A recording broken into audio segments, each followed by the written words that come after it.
Bolt is back on the hot seat. We invited Bolt last week. They said yes, we're going to come. We'll answer the questions that people have, because we really are here to stay and we're here to serve our customers. So we want to understand and we want to also explain ourselves. And we asked the GM for rides, Ndungu, to come again this week so we can address the many other questions that had been raised by customers. She's back. Linda, good morning. Good morning. How are you? Good, thanks. Yourself? Very well. Nice. Karibu sana. Asante. Welcome back. Good to Had be a back. good week? Yes. Busy, but good. Yeah. Busy is good. Yeah. Yeah, busy is good. Really? Yeah. Busy is good. Busy is busy. Busy is busy. Not necessarily good. Eh? It can be good. Yeah. Okay. So, City will welcome you with the day's proverb. On to the proverb. This week, the proverbs are From the People's Democratic Republic of Algeria. Okay. Yes. There is an excess of familiarity at the root of all hostility. There is an excess of familiarity. At the root of every hostility. Okay, That could be true. They're a bit specific here. They said all All. hostility. All hostility. Yes.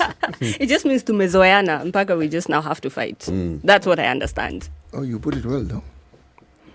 You put it very well. Well said.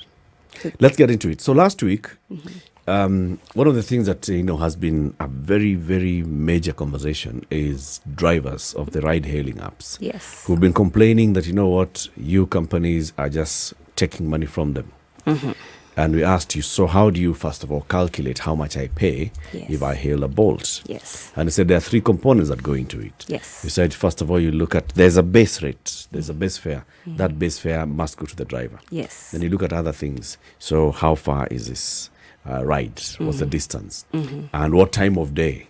So how long will this ride likely take? Yes. Because the longer it takes, the more fuel it's consumed, the more time is taken by this driver, and all those things. Yes. Then we asked, so even after you've done all that, then how much goes to the driver? 82% you said goes to the driver. Yes. 18% is kept by the company board. Yes. And there were still more questions. On the other side of the conversation was the Erics and CTs, who are customers who have the Bolt app on their phone. Yes. And they're like, some of the things that we just have to deal with in terms of perceptions. How does Bolt deal with vetting of its drivers? How does Bolt deal with understanding your customer and matching that customer with the driver? Right. Safety comes in. Okay, Yes. start. Okay. So I'll unpack that question a little bit. Let's start with drivers, how we vet drivers. And for drivers to join us on the Bolt platform, we undertake a rigorous process where basically we ask all potential drivers to submit several sets of documents to just make sure that, they are legitimate drivers. They are permitted by law to actually drive. So they need to have their driving license, they need to have their PSV license. In addition, we ask them for a photograph, and we go the extra mile just from a safety perspective to also ask for a good conduct certificate, a PCC, because we want to see, is there any criminal record, is there any criminal history here? Because ideally, we don't want to bring anyone on the platform that might cause harm to anybody else. And so we look at all these things and we make sure that everything is valid before we allow them to be part of our, ecosystem. The other thing that we do is we train before, they get on the road on customer service. What are good standards of service? How do you stay safe? Because safety is both ways. It's safety on the driver side as well as safety on the passenger side. So how do you ensure that you're safe? How do you ensure that your customer is safe? So we do all this prior to them joining the platform. The second piece you talked about was now, broadly safety, even on the passenger side. So there's a lot of things that we've put in place on the platform. I'll just highlight a few. Like my favorite one is one we just launched this year. It's called Trip Anomaly. And basically what this one does is if you're on trip and ideally the vehicle should not have stopped, but on the back end we can see that the vehicle has stopped. Say it's like 2 a club, you don't expect there to be traffic unless maybe they ran into, alcohol blow stops or something. But generally, the car should not be stopping. So if the car has stopped and there's nothing that indicates that that vehicle has stopped, there's going to be a prompt from our system to both the driver and the passenger asking, hey, your ride is not moving. Are you okay? And, both the passenger and the driver can say, yes, I'm okay. No, I'm not okay. And then depending on now the answer, if everyone says we're fine, it's just a puncture, we're fixing the puncture, that's okay. If somebody, either the driver or the passenger, says, no, we're not okay, then there's a follow-up. And we do have an emergency response company that's actually in place to, be dispatched. Should someone say, no, I'm not okay, there's an emergency here, then they go there, and depending on the nature of the emergency, if it's a security one or an injury, then now the required help is provided. There's others. For example, the SOS button. So just in case you're feeling unsafe for whatever reason, say CT is my driver and he's looking at me funny, I'm like, I think I need to get out of this ride. I can press the SOS button or something like this. And this is available, by the way, both ways again for even drivers. For the driver. Yes, for the driver and the passenger. You can also share your trip. So I can tell you, hey, Eric, I'm going to Westlands. Please let me share my trip with you. Just make sure I get there safe. Okay. And the driver can also do the same.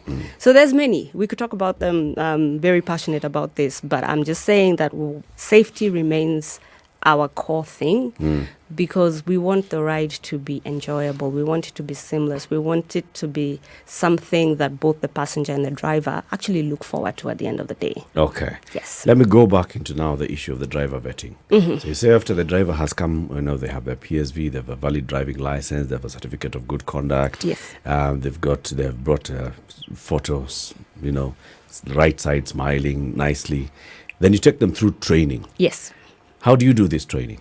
So there's two ways. It can be done in person and it can be done online. Because remember, we're a tech company. We value online, online measures. So in person, this happens at our driver engagement center, which is in Westlands. So then you come in, and when you're activated, then now we take you through. These are the do's and the don'ts when you're with us. This is how you can optimize your service to your clients. This is how you can make sure that you get 5-star rating all the time. This is how you make sure you stay safe. This is how you make sure your passenger stays safe. And the same is replicated online, where then, they go through a series of, I would call them like pages or slides, and you have to answer questions for you to move to the next, just to test the comprehension and retention of what you're reading online. Yes. In these things, how much of customer service are you training? Because the complaints that come from people is you have rude drivers, you encounter a rude driver, you encounter a driver who is not well groomed, and so on and so forth. How do you address these ones? So there's a big component of the training that is actually on customer service. But we also recognize that sometimes one initial training is not enough. And so when we get, the good thing I think with passengers and drivers as well, people are very quick to share feedback. And so if we get feedback and the feedback is, Linda as a driver is always very rude, then we can now, specifically speak to Linda and say, hey, you know what, you're a great driver, but there's this one area you don't, resonate very well with your passengers because you come across as rude.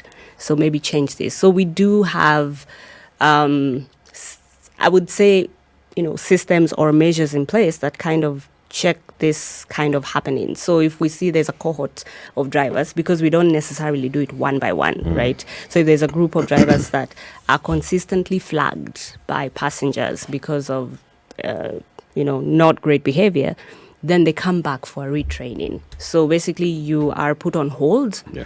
You can't offer the service until you do your retraining. How many flags do you need to get for you to be put on hold? So there's it's a kind of a triage, right? Because the different flags have different weights. For example, if I'm a driver and I didn't say good morning to CT, that's a lower weight than if I'm a driver.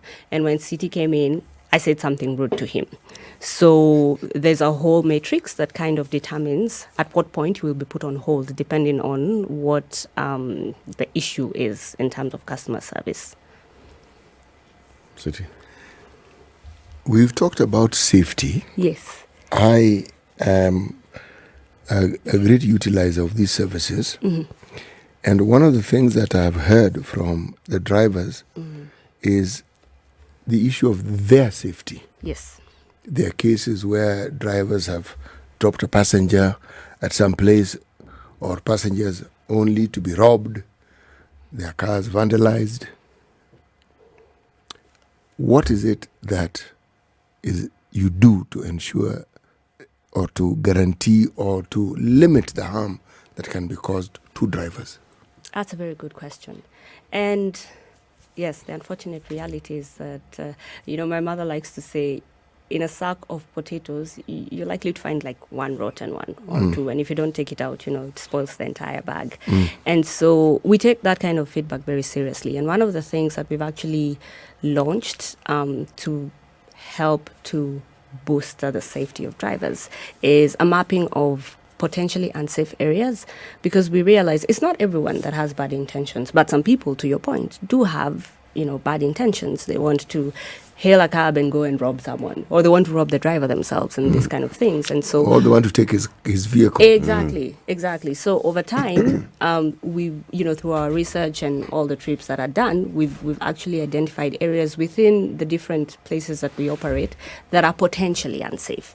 And so, should a ride come in, going to that area, and it's not all the time that an area is unsafe. For example, some areas are unsafe maybe at night, and some areas are unsafe maybe in the morning. And so we've mapped these out, and should a ride come, someone is requesting a ride from that place, then the driver will see, hey, this is a potentially unsafe area. You can skip this ride if you choose to. So these are some of the things that we're trying to do proactively in real time to just make sure that these kind of incidences don't happen. And coming soon, we are going to be launching something that we call in-trip insurance, which basically kind of helps to also manage, should it happen in the unfortunate event that it happens, then we can kind of help to support the driver on any losses that they might have incurred. But this is coming soon. We haven't rolled it out yet. Yes. So there are several things that this app is doing. As I request a ride, it's looking at where I am. Yes. It's also looking at the time of day. Yes. It's looking at what it knows about this area in terms of safety and all. Does it look at my history as a user? It does. Does it look at how I've been rated by the drivers before? It does. And what does that do? So, a couple of things. And I think one that I would like to mention here is, for instance, if as a rider, a passenger, let me use that term, there was an altercation with that particular driver, we have a feature called driver passenger unmatching. And so if I was your driver, you are the passenger, something happened. If you request another trip and I'm the nearest one, it will not match me to you. It will match you to the next driver, to just avoid this kind of interactions with passengers. In some cases where we have, bad passengers, because they are there, then we do have, some blocks in place that eventually this person might not even be able to use their app. So we do look at, passenger history as well to protect our drivers. What constitutes a bad passenger? I mean, what is it that a passenger needs to do in order to qualify? It's the same, because ours is, it's a two-sided marketplace, right? So we believe that the standard that we set for drivers should be more or less the same as a passenger. So if a passenger is consistently reported by drivers, rated, let's use that word, right? And rated as rude, rated as, potentially assaulted a driver, or this kind of things. We do our investigations, and then after the investigations, then we can kind of classify that passenger as a not so great passenger. The other thing, the same way drivers have ratings, actual ratings, 3, 4, 5 star, passengers also have ratings, 3, 4, 5 star. So, yeah. Linda, the drivers that many times when you're hailing an app, a ride using an app, you'll find that this guy has multiple apps. Yes. right? So they've got Bolt and they've got others. So you'll find that many of the drivers who are on Bolt are also on other apps. Yes. Do you control that? No, we don't, because it's a free market. And it's their vehicle. It is their vehicle. It is their prerogative to choose who they want to work with, when they want to work with them, why they want to work with them. Yes. Then I'm sure you also have heard from the market that in terms of perception, there's perception that this app, if you use this app, the drivers, it's safer than if you use this other app. Yes. And Bolt is on this other side, right? Yes. Why is that? Why would that be so? Why would people consider Bolt to be unsafe and another one to be safer?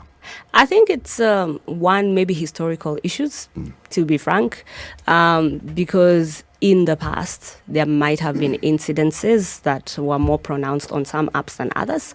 But I do also think that if we are to look at, the trend over time, this has changed. And I say that from the data that we see.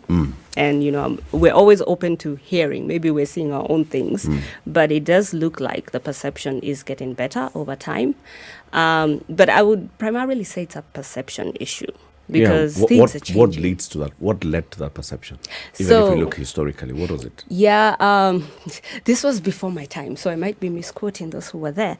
But the thing is, when we came into the market, we were even named differently at the time. And when we came in, there was not too many players in the space, and the person or the organization that was the biggest, most well-known at the time, had positioned themselves in the market in a certain way, right? And it was, back then I wasn't in the ride-hailing space. So I understood ride-hailing to be, hailing a cab is kind of a luxury experience. It's for them, right? But then when we came in, we kind of made it's for everyone. And when you include the masses, back to my, illustration of a sack of potatoes, there's always maybe one that's not so great. So then if you widen the pool of drivers and passengers that are actually using this service, there's bound to be one or two things that go wrong. And if this happens, say it's one incident in 10,000 trips, people will see that one incident, right? And so it will be amplified and amplified and amplified. So I think that maybe this is what happened when we came in and kind of helped to, disseminate this product to the masses. Then a few incidences showed up here and there, and people associated it with ourselves. Okay. Yeah. They also associate your service to be more affordable than many others. Yes. And that's also part of the issue that drivers have. That, you're charging this trip, same trip from here to Nairobi West, you're charging lower than others. And so I'm going to earn less than the others. Why? So I think there's two pieces to it, because one, and I'll start with the one that's more straightforward. When we are looking at pricing, we're looking at what is a good price point for drivers to earn something reasonable, but at the same time for passengers to be able to afford it. And so when we do our algorithms and we look at the things that we look at in the back end, that's how we determine what the price is. And so in some cases it might be cheaper than competition, and in some cases not. So that's like my second point. But I do agree with you that sometimes this is a perception that we're generally, the more affordable option.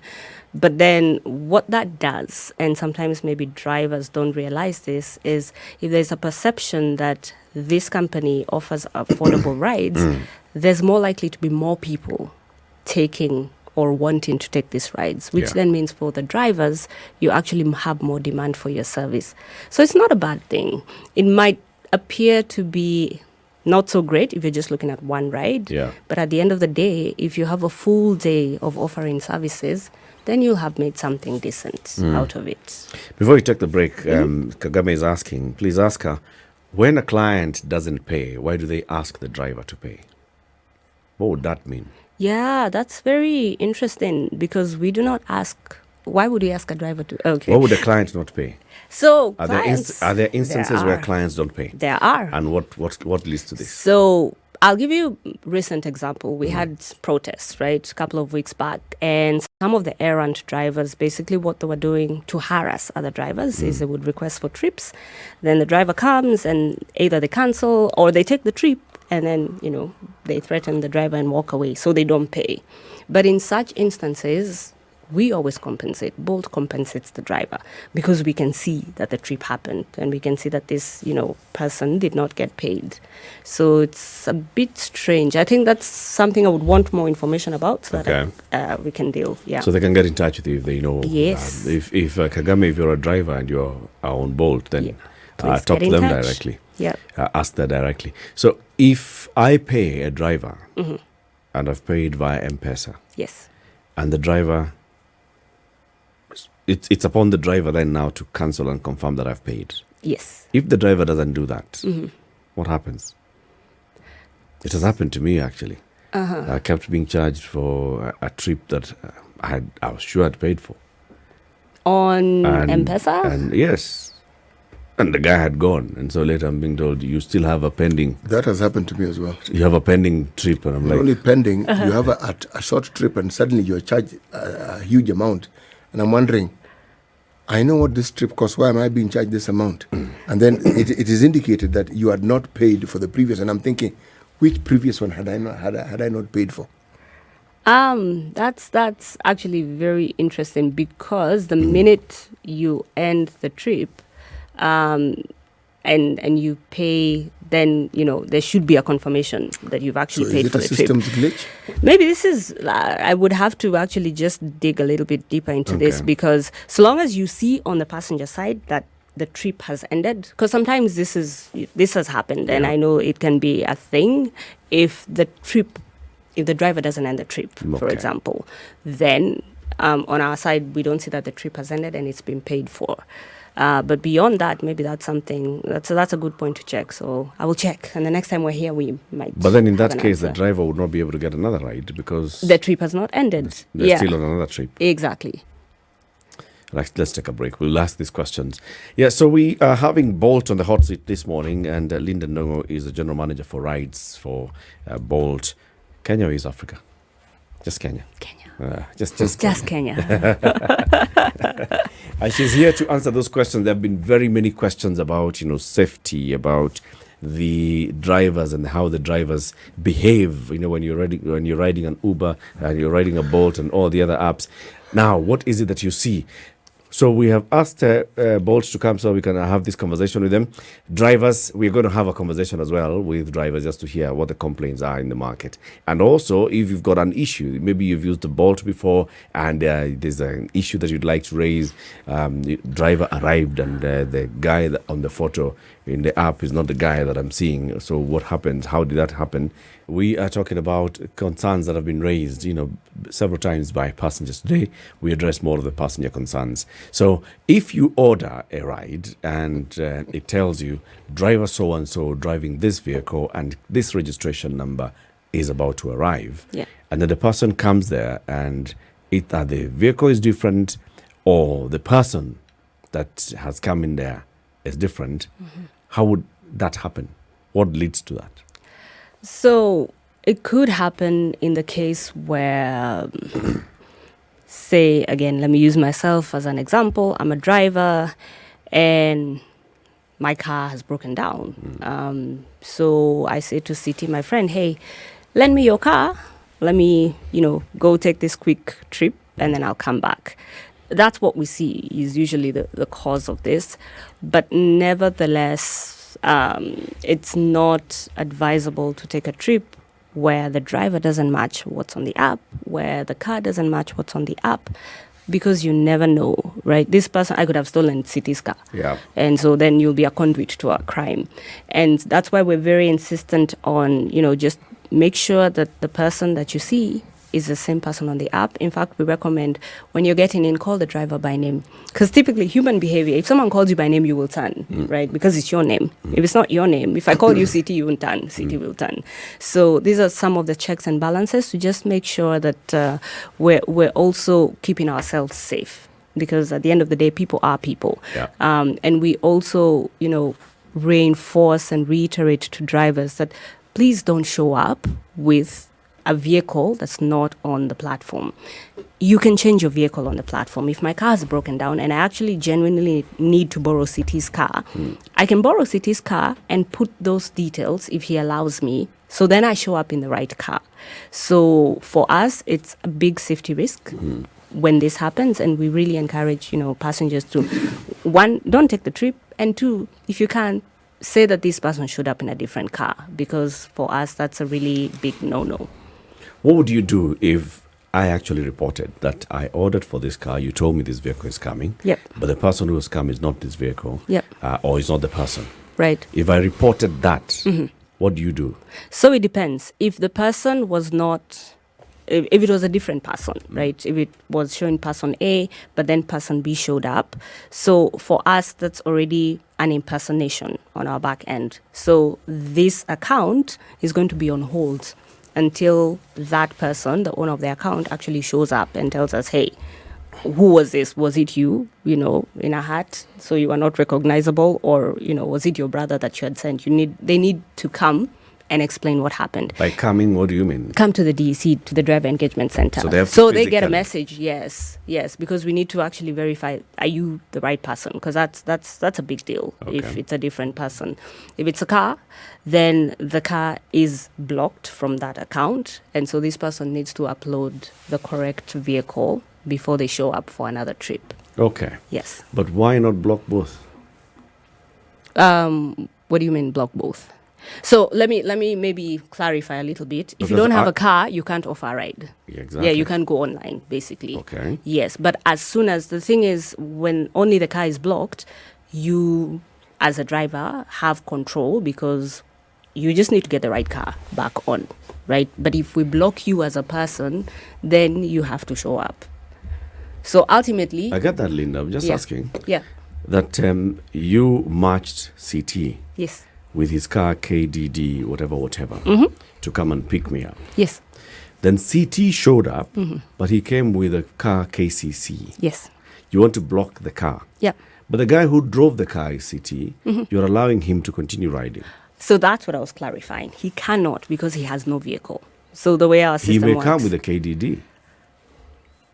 Oh, I see what you mean. But no, he will not, because he would have to use somebody else's account. So basically, if you're a driver, you have two sets of Of accounts. yes, within our system. Okay. And both have to be active for you using your profile to offer the service. So if the car part of the account is blocked, if it's CT, right? If his car is blocked, our system is showing that he has no car, he can't go online. So on the driver app, he can't go online. And so by extension, he can't receive trips. So the only way he would be able to continue is now if he borrows someone's account, which now is impersonation, which takes him back Right. to where he was. Okay. Yeah. So the bottom line here is if I report such a serious incident, Yeah. action is taken on the spot. On the spot. Right Yes. there and then. So Yes. this person then does not do the same to the Again. next. Yes. Okay. Now, if you get into a ride, because this is one of why do drivers ask customers to add cash, right, above what the app has said? And that's the other side that the earlier question had been asked, that you get onto the vehicle and the driver's asking you, wamekuambia ni ngapi? Ama tunaenda wapi? Why can't you show the driver what you're showing me? So we do show. Right. I will say that sometimes there's a bit of women in the market, right? And we all do different things. Yes. Ourselves as Bolt, So you will Bolt see. always shows the driver. The driver will see what the trip price is. They will see where The the person destination? is going. Okay. Yes. I know some other apps do not show this. And so when you use them, the driver will call you and ask you, unaenda wapi na imeonyesha ngapi. But for us, it's there. Okay. So a driver has really, they shouldn't be asking you that because they can see it. Okay. Yeah. Then the other bit, when you get into a vehicle and you're driving, and at the end of the trip, they say the guy is like, niongezee mia. Hii hata umeona tumekaa sana. Watu wa hizi hapo wanakula pesa zetu sana. Sasa hii pesa ngapi? Sasa kukwambia 250,000. What do you do? I mean, Again, we're many in the market, and sometimes because I've had this before, and when when you probe a little further, you find, oh, actually, it was on somebody XYZ, because ours is a dynamic pricing model. I do know that for others, what you see, which showed you 350 as a passenger at the beginning of the trip, that's what it's going to be at the end of the trip.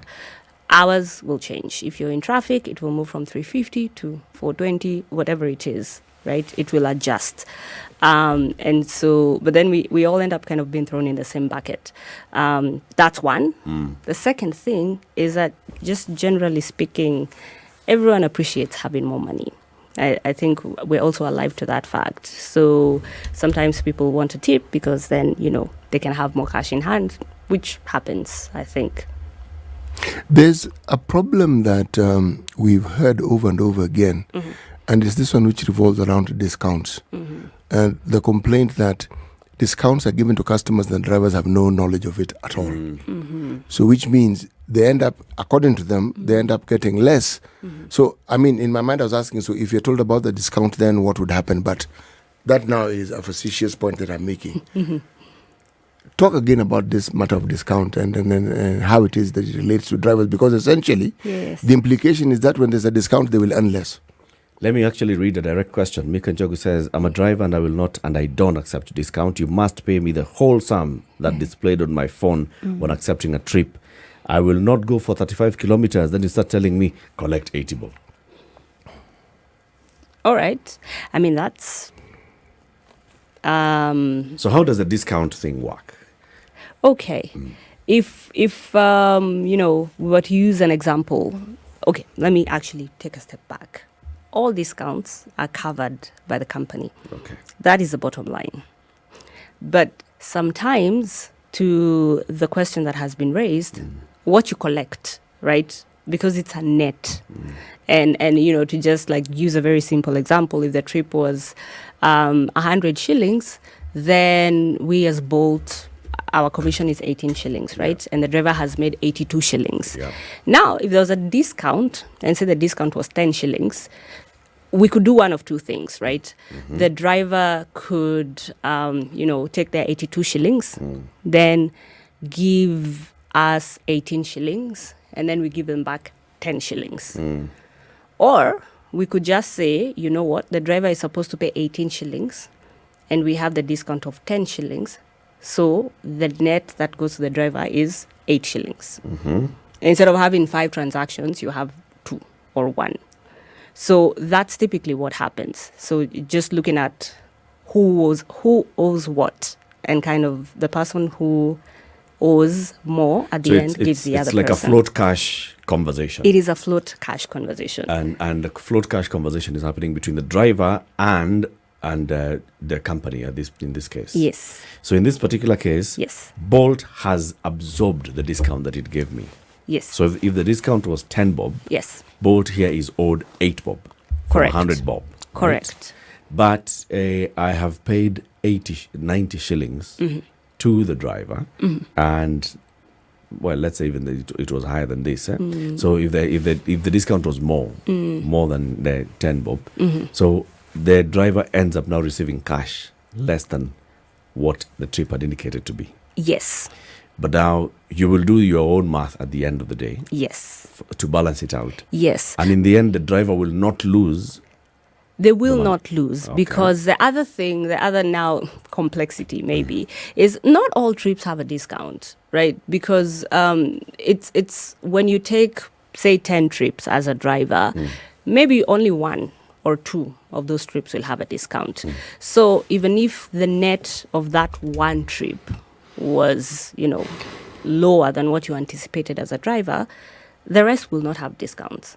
So then you still have your money. And at the end of the day, because we're a cash market, we're a cash economy, the driver ends up usually having more cash in hand. And so they still have to give us money at the end of the day. So that's how it's compounded. And that's why I think the discount conversation is always an ongoing conversation, because it depends on what is the angle you're taking. Are you just looking at one trip with one discount? Are you looking at the entire day with the 10 trips that you took? Yeah. I think you need to have a conversation with Nelson Andiba, who is insisting, you know what, no. I will not take 150 for a trip that was going to be 300 shillings. So he's just not seeing that he will make the money that he was supposed to have made at the end of the day, that the app will ensure that he does this. But this is now the app assuming that Nelson will be on for the next X number of hours. That is Maybe true. this was his final trip. What happens if this was his final trip of the day? What happens tomorrow? Or do we start afresh? So it's continuous, right? Because I would say if it's a final trip of the day, he took other trips. Yeah. Which most likely did not have the discount. So there were card and cash. Yes. Yeah. And tomorrow we continue because it's a continuous business, right? And that's why for me, it's always good to have this conversation. But I think the bottom line is all discounts are covered by the company. It could be a cash flow thing. And now if it's a cash flow thing, then maybe we can talk through how can, we meet each other halfway, right? And these are conversations maybe we need to have directly with the driver partners so that then if the sentiment is, I want to get that, if we go back to our example, I want to get my full amount and then whatever it is that From the I card, owe you. from the card money that you are Yes, holding, yes. you deduct it from that end. Or something like this. Yes. So these are conversations that we can have that are operational, right? Because I do understand the need for cash flow. And I do understand that sometimes you want to get what you sow. So this is something that we are open to continue having a conversation about and see what works. And the other thing that I think that we should all be cognizant of is the more transactions we do. If I give you money, then you give me back, then I give you back, there's a cost attached. Yeah, because either we're going to pay Cellulant or M-Pesa or whoever. There's a transaction cost that has to be paid by somebody. So these are all the things that we need to work out. But ultimately, I would say it's a conversation that we can continue having so that we try and meet the drivers halfway. Whenever I read the comments that are on social media regarding ride-hailing apps, what strikes me is that there is an expectation Yes. that they have, and the expectation is not being met.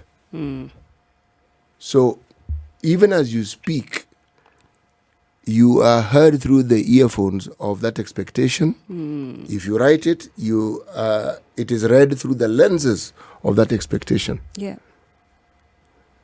Have you had situations where when you meet, consult, educate, sensitize your partners, the drivers, when you give them an opportunity to tell you what they expect so that there's a clear understanding that this is what you may expect, but just so that we reiterate it again, we as a company, this is how we go about our business. Meaning, if you're going to engage with us, please understand this is how we do the business. Yes. Okay? Yes. So we've understood your expectations, Yes. but find a way of fitting your expectations into how we do run everything. the business. Yes. Let it not be acrimonious. Yes. Yes. We do it all the time. And I must say at this point, it's a thing of, if I give an outside of ride hailing example, if I have a good experience, I went to a supermarket, I bought my stuff, it was nice, I'm happy. Chances are I won't tell anyone. If I went to the supermarket and, I don't know, the guy who was packing my thing took one packet of milk, I am going to take it everywhere on social media. And so we kind of see the same thing here.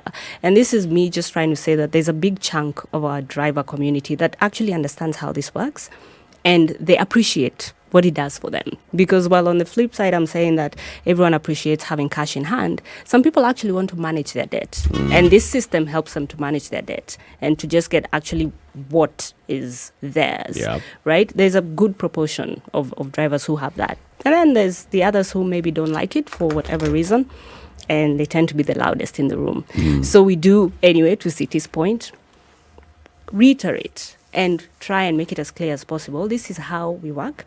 This is why we work the way we work. Because at the end of the day, we think that it's the most effective, cost-effective way for us to do it for both parties. But, we always remain open to, okay, let's see if we can help to manage the expectation that you have or maybe meet it to some extent if there's somewhere where we're falling short. Linda, how many drivers do you have on board on the app right now? Right now, maybe I would say 30,000 So 30,000 Yeah. drivers and couriers. and couriers. Yep. How many rides per day? I can't tell you that because then people out there will be able to Now, quickly calculate. in terms of like, how many, if you look at an average number of rides per week, right? Would it, is that something you can say? Let's just say there are many. So out of all these many rides Yes. and the very many drivers on Yes. board, how many complaints do you receive in a week? In percentage, Yes. you'd be surprised. Percentage of the rides. Right now, probably less than 10. Less than 10%. Yes. Okay. 10% is many, actually. If you're talking about 30,000, you're talking about 3,000 people complaining. Those are many people. How then do you mitigate? How then do you, communicate that you've listened, understood, and you've acted upon if there's a requirement for acting upon? And how then do you reduce it? Or, let me ask it differently. Yeah. What is the highest percentage of complaints you've received and what is the lowest? So, and maybe we should break this down a little bit because when I say complaints, it's everything. It's the entire bucket. It's communication. Yes. It's feedback, It's feedback. that we're receiving. Yes. Yeah. Yes. And typically feedback is, oh, I didn't like this. Please fix this. Something went wrong. So I'm giving you the entire bucket of feedback. And what we do is that we look at this feedback. There's a whole team actually that's focused. This is what they wake up to do. What was the issue? How can we resolve it? How can we make sure that it doesn't happen again? And so I will tell you the trend over time it's been declining and we've been seeing fewer complaints. I wouldn't even call them complaints because sometimes, to be fair, it's something legitimate. Issues arising. Yes. And so when we resolve the issues, then the percentages of this kind of concerns being raised or feedback being given, it goes down. Where does the majority of these issues come from? Is it from the drivers or from the customers? Drivers. From customers. But it's understandable Drivers. because drivers are our key stakeholder. They're the ones we engage with. They're the ones. directly. Exactly. So, and we like the feedback because, for example, if someone is saying to us, oh, today there was, I tried to transfer my money and it didn't go through, then that's something we can work on with our service provider. And for us, that's a complaint, right? It's something actionable. It could have been a system break, but then we fix it. Yeah, so we do like that kind of feedback. But I always encourage feedback that is actionable because saying that, oh, I had a bad day. Like, I'm really sorry you had a bad day, but how can I help? So then if we get feedback that's actionable and saying that this broke or this happened to me or the system didn't work. Rides. Exactly. I didn't get rides. Is there something wrong? Yeah. Then we're able to action. Many of the 30,000 drivers are drivers who stay on the app. Yes. They are not dropping off. Yes. And many drivers actually stay on, like you explained to us last time, unless you have taken action to either suspend them Yes. or remove them from the app, or they have opted to move into other things, other business, and they move on. Yes. So you have very many drivers who are still actively using the app Yes. on a daily basis. Yes. And you're addressing their concerns on a daily basis. Yes. You have many customers who are actively using the app Yes. on a daily basis and raising rides on a daily basis. Yes. So the perception is something that is a perception. It really is. It really is. And it's about all ride-hailing apps. It is. Would I be right to say, because there's a comment here that I said, stop fixing taxi prices and you don't own the cars. So you see, that goes back to, these conversations we've been having about what is this model? How does it work? Why do we do what we do, So it's I think to your point, it's a perception issue. And this is why we're here, to try and demystify some of these things and to help the public understand how we work, the way we work. We'll invite the drivers now and the customer. Yeah. And we'll open up the phone lines. Maybe we can do that next week. Yes. Right? Now that we've said it's a Wednesday, Bolt on the Hot Seat. Yes. So Bolt on the Hot Seat for next week on Wednesday is going to be, let's hear from the customers, people who like the app, people who don't like the app, people who have concerns. Let's hear from them. And maybe you can get the feedback from wherever you'll be. That's fantastic. Thank you very much. Yeah. Ndungu is the General Manager for Rides at Bolt Kenya. She's been our guest. This is the Situation Room, the only way to start your day.